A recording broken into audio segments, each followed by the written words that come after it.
오늘은 세 번째 주일, 교사주일, 부부주일이기도 합니다. 제목을 좋은 선생님 만나보셨습니까? 부모님은 위대한 선생님이고 가정은 최초의 학교입니다. 최고의 학교는 가정이다. 이런 말이 있습니다. 선생님은 멀리 있지 않고 우리 가정에 있다는 말입니다.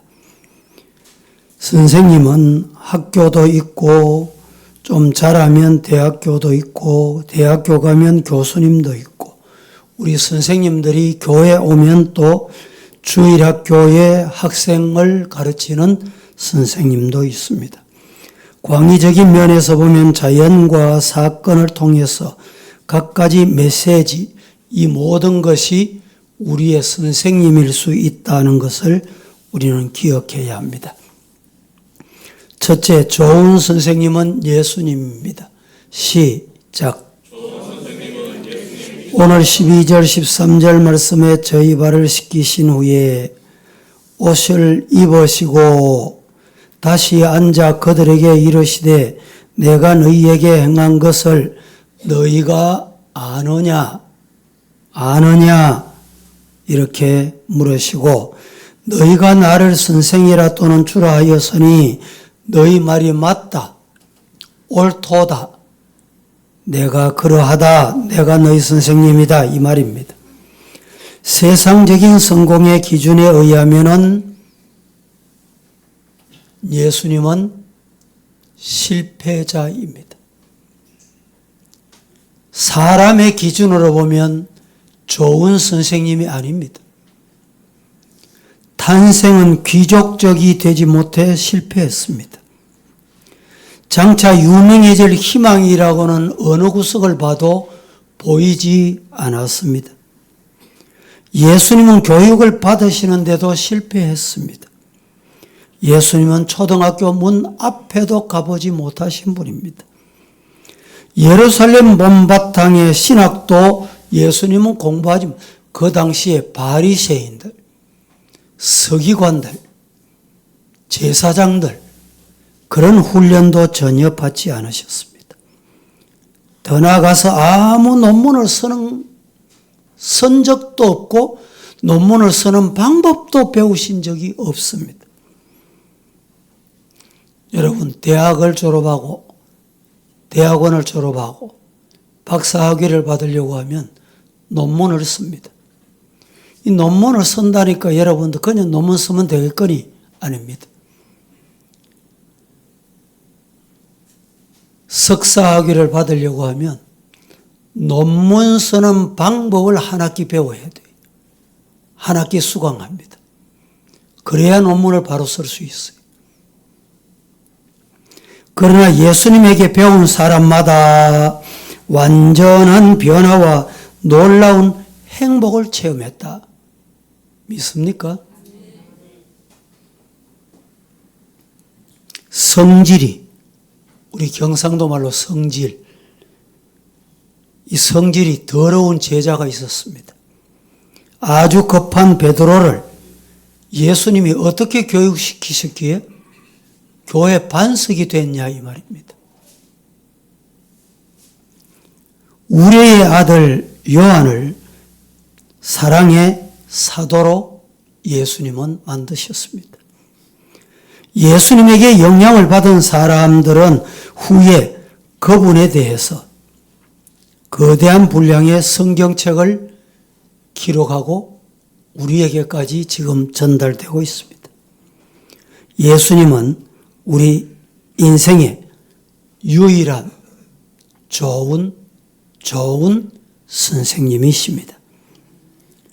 얼마나 많은 인생들에게 얼마나 많은 교훈과 변화와 은혜를 주셨는지 말로 다 할 수 없습니다. 너희가 나를 선생이라 또는 주라 하니 너희 말이 옳도다. 내가 진짜 선생 맞다. 그러하다. 여러분, 좋은 선생님, 예수님 따르면 베드로같이 변화가 필요합니다. 우레의 아들이라고 불리우던 요한같이 사랑의 사도로 바뀌어야 합니다. 예수님 믿는다고 하는데 과거 성질보다 더 나빠져. 말하는 버릇이 더 나빠. 신앙생활 하는지, 교회 왔다 갔는지, 저 사람이 어디서 봐도, 사회에서 봐도, 교회에서 봐도, 앞에서 봐도, 뒤에서 봐도 믿는 사람인지, 교회 신앙생활 하는 사람이 맞는지, 의심스러우면 아직 좋은 선생님, 예수님, 수십 년을 믿는다고는 하지만 못 만난 사람이에요. 만나지 못한 사람. 오늘 이 시간 좋은 선생님, 내가 선생 맞다, 너희들의 선생이다, 그 예수님 만나시기를 축복합니다. 그래야 인격이 바뀝니다.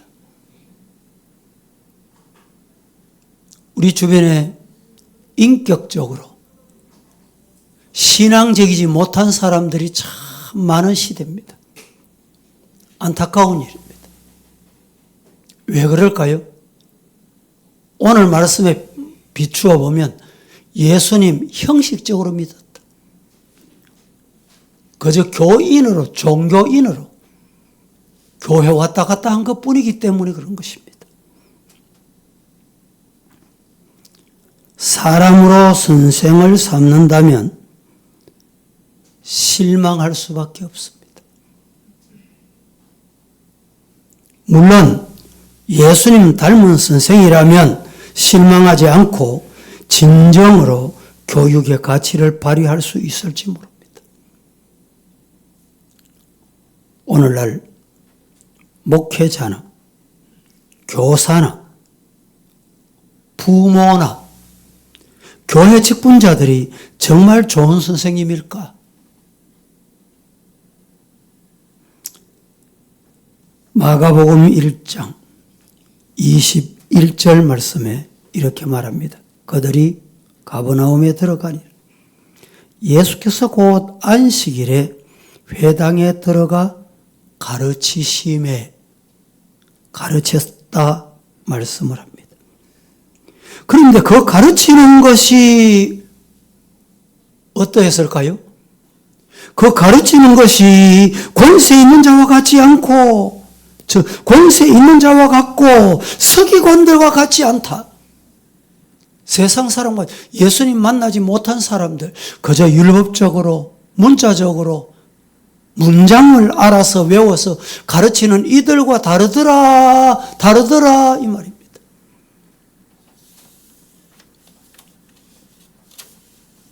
성인이 어느 날 길을 가다가 아들을 잃고 울부짖고 있는 한 부인을 만났습니다. 이 부인은 성인을 보고 그에게 눈물을 흘리며 간구합니다. 크신 선생님, 죽은 내 아들 좀 살려주이소. 잃어버린 내 아들 좀 살려주이소. 그때 성인이 뭐라고 말했느냐? 네가 만일 3대 부자, 할아버지, 아버지, 아들, 그리고 손자 중에 3대 동안에 단 한 번도 장례 치러보지 않는 집이 있다면 백미 한 대만 구해와라. 그 집에 가서 백미 한 대만 구해오면 내가 네 아들 살려줄게. 이 과부는 그 말을 듣고 발이 부릅터도록 이 집 저 집, 이곳저곳, 이 도시 저 도시 3대 동안에 마지막 4대 손자가 장례를 안 치러본 가정이 하나도 없더래. 무슨 말입니까? 성인은 그 부인에게 이런 말을 합니다.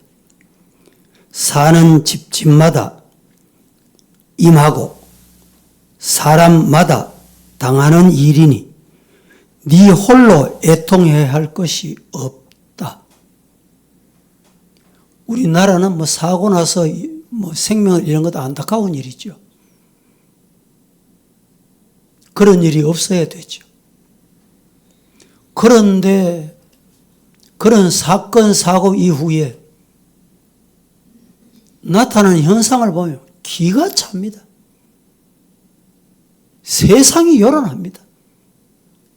뉴스를 도배합니다. 최근에 군대에서 아들을 잃은 아버지에 관한 이야기를 제가 지난 주일 오후에 소개 드렸습니다.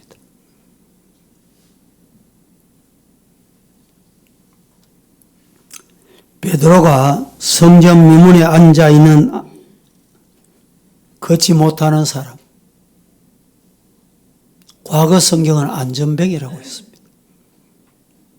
그를 일으켜 주셨습니다. 부활 후 성천하신 다음에 베드로가 성전 미문에 앉아있는 안전뱅이에게 내게 은과 금은 없지만 내게 있는 것으로 네게 준다.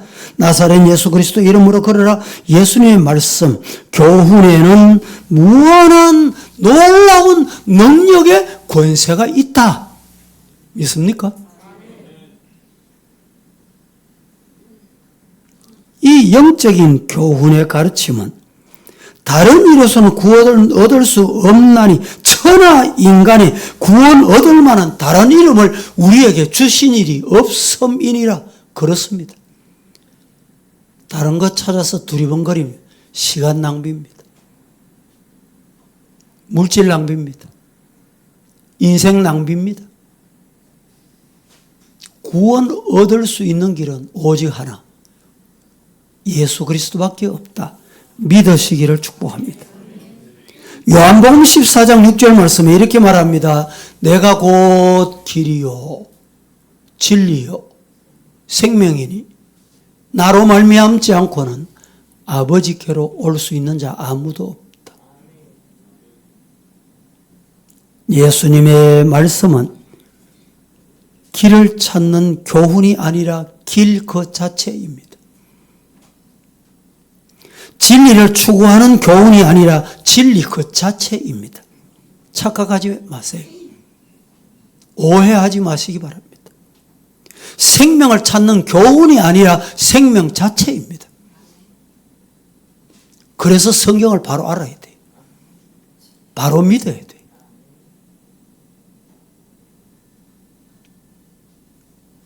그렇기 때문에 이 세상에 어떤 것보다 권세가 있는 것이 하나님의 말씀, 교훈, 책망, 바르게 함, 의로 교육하기에 유익한 말씀.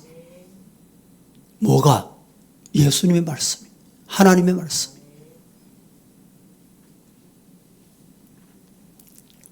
우리나라 초대교회는 예수 믿는 사람들이 그리 많지 않았습니다.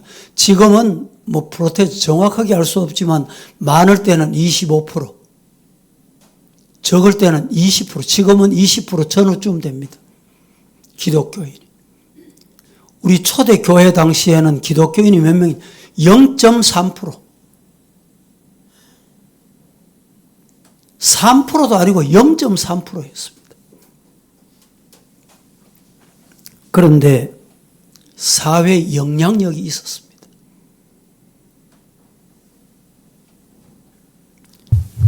조만식 장로님 같은 분, 세상에 가도 교회 가도 어디에 가도 존경받는 장로님이셨습니다.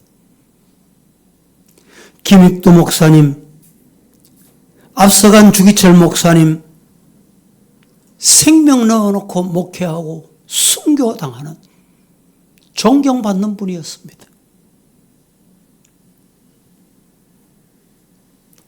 우리나라 초대교회 당시,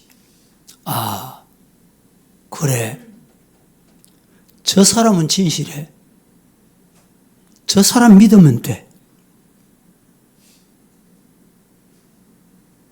그것이 기독교인이었습니다. 왜 그렇습니까?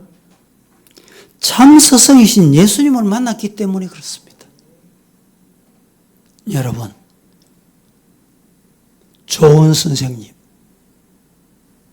선생님 중에 선생님, 예수님 만나셨습니까? 예수님 만나셨습니까? 예수님 만나시고 싶으십니까? 오늘 주보에 보시면 마지막 페이지에 우리 교회를 헐뜯고 목사의 명예를 똥바가지 뒤집어 씌우듯이 하던 그대로 두고 볼 수 없다 이래서 가처분했는데 다 받아들여서 동영상 100% 삭제하거라. 사회법정에서. 이건 참 어려운 일입니다. 그리고 다음 주에 여러분에게 공고하겠습니다. 교회 재판을 했는데 억울하다. 가처분했던 것, 가처분이 너는 억울한 게 아니네. 네 행위가 잘못됐네. 기각했습니다. 그래서 본안 소송을 했습니다. 본안 소송 지난주에 확정이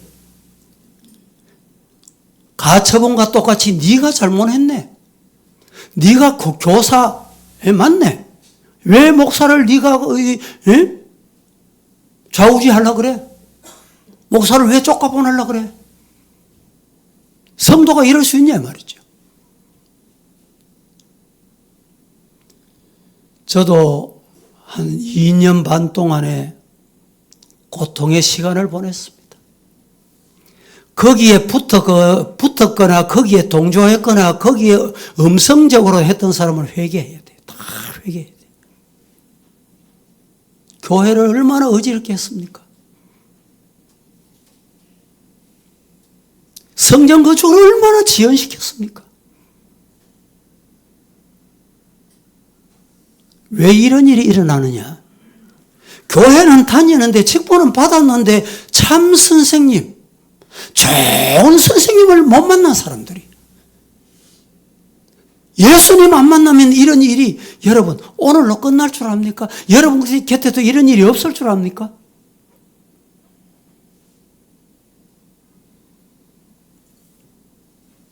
두 번째 말씀은 예수님은 행동으로 가르쳐 주셨습니다. 모범을 보이셨습니다. 좋은 선생님 예수님입니다. 예수님은 왜 좋은 선생님이냐? 모범을 보이셨어요. 행동을 보이셨어요.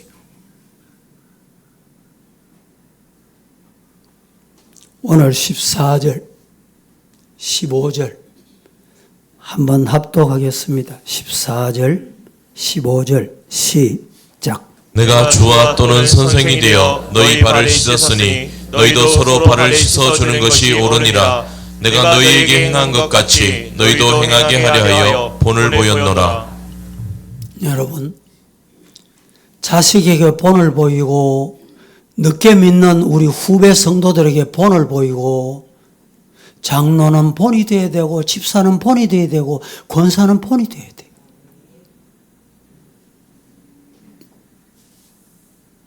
우리 교회가 새롭게 거듭나고 세상 사람에게 자녀들에게 우리 주일학교 자라는 학생들에게 본을 보이는 교사, 예수님 닮은 교사, 부모, 성도 되시기를 주님 이름으로 축복합니다.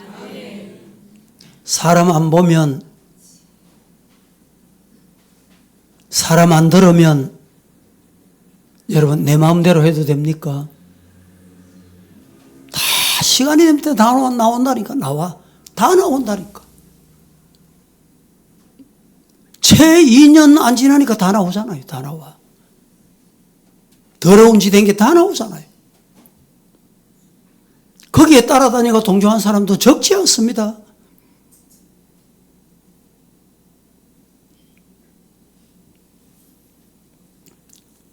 원고를 제가 준비했는데 잠시 보겠습니다. 중세 유럽이 나온 세계적인 위대한 예술가 미켈란젤로.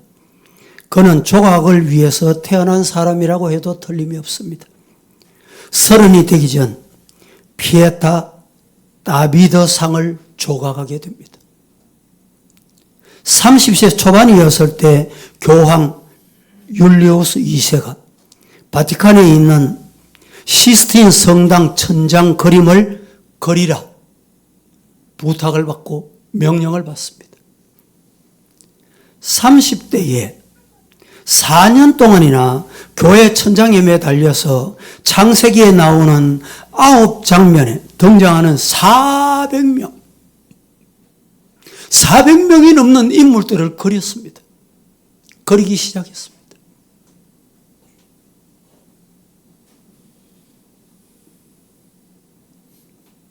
기력이 쇠해졌고 시력이 약화되면서 37세 때 완성했는데 미켈란젤로가 너무너무 늙어 보여서 친구가 봐도 아니 친구 맞나?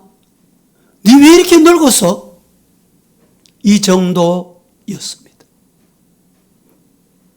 친구들이 비아냥거리며 말합니다. 아무도 안 보는 천장 그림인데 대충 그리지 뭐 그렇게 네가 늙어가면서 그릴 게 뭐 있나 이 말이죠. 미켈란젤로는 친구들에게 중요한 말을 남깁니다. 사람은 그 그림을 안 볼지 몰라도 누가 본다? 하나님이 보고 계신다. 예배를 드릴 때 여러분 하나님이 보고 계신다고 생각을 하고 예배 드리십니까? 세상의 직장 생활할 때 하나님이 보신다라고 생각하고 세상 생활합니까? 말합니까? 좀 죄송한 표현이지만 우리 어느 권사님이 소개해가지고 건축업자를 만났어요. 이분이 대구의 아주 큰 교회 장로님이세요. 이 장로님이 하신 말씀이 너무너무 기억이 나요. 상담을 하고 대화를 하고 나오려고 하는데 목사님 왜요? 건축하는 사람은 혹시라도 오해는 하지 마세요. 건축하는 사람은 장로가 아니고 장로 하랩이라도 목사님 믿으면 안 됩니다. 자기가 장로고 자기가 건축사장, 대표, 회장이에요. 우리 사회가 왜 이렇게 됐습니까?